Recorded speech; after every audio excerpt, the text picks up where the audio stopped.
Hello friends, ഇന്നിപ്പോൾ ഞാൻ വന്നിട്ടുള്ളത് ചായമൻസ എന്ന ഒരു പ്രത്യേക തരം ചീരയുടെ തോരൻ റെസിപ്പി ആയിട്ടാണ്.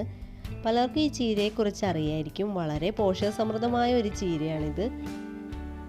ഞാൻ ഇതിനു മുമ്പ് ഈ ചീരയെക്കുറിച്ചുള്ള വിശദമായ ഒരു വീഡിയോ ഇട്ടിട്ടുണ്ട്. അതിൽ ഇതിൻ്റെ ഗുണങ്ങളും അതുപോലെ ഇത് പല അസുഖങ്ങൾക്കും വളരെ നല്ലതാണ്.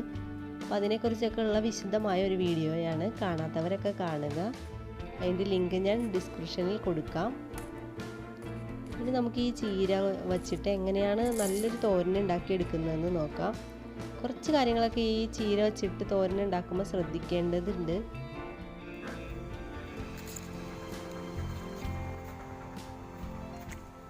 ഇതിൻ്റെ 3-4 കൂമ്പിലകളോട് കൂടിയ ഭാഗമാണ് ഒടിച്ചെടുക്കേണ്ടത്.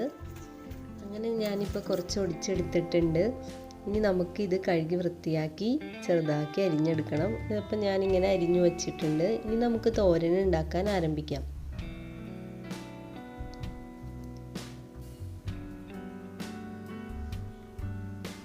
അതിനായിട്ട് നമുക്ക് ഒരു 1/2 കപ്പ് തേങ്ങ, അതുപോലെ കുറച്ച് കാന്താരിമുളക്, 2-3 ഉള്ളി, ചെറുള്ളി ഇത്രയും വേണം. ഇതൊന്ന് മിക്സിയിലിട്ട് ഒതുക്കിയെടുക്കണം.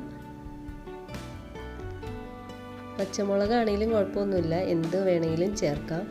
ഇത് ഞാനിപ്പോൾ ചെറുതായിട്ട് ഒതുക്കിയെടുത്തിട്ടുണ്ട്. ഇനി നമുക്കൊരു ചീനച്ചട്ടി അടുപ്പത്ത് വയ്ക്കാം. ചൂടാവുമ്പോൾ എണ്ണ ഒഴിച്ചു കൊടുക്കാം. എണ്ണ ചൂടായിട്ടുണ്ട്, അപ്പോൾ കടുക് ഇട്ട് കൊടുക്കാം. ഇനി നമ്മൾ ജസ്റ്റ് ഒതുക്കി വച്ചിരിക്കുന്ന തേങ്ങ കൂടി ഇതിലേക്ക് ഇട്ട് കൊടുക്കാം.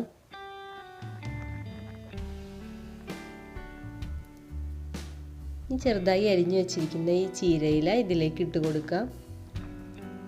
നന്നായി ഇളക്കി മിക്സ് ചെയ്യണം. അപ്പോൾ ഇത് നന്നായി ഒതുങ്ങി കിട്ടും. അപ്പോൾ ആവശ്യമുള്ള ഉപ്പ് ചേർത്താൽ മതി.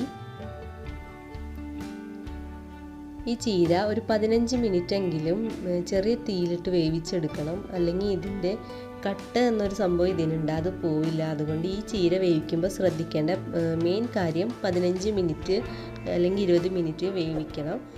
അപ്പോൾ അത്രയേ ഉള്ളൂ. ചീര അതിന് ശേഷം നമുക്ക് ഉപയോഗിക്കാം. വളരെ ടേസ്റ്റിയാണ്. എല്ലാവരും ട്രൈ ചെയ്ത് നോക്കുക.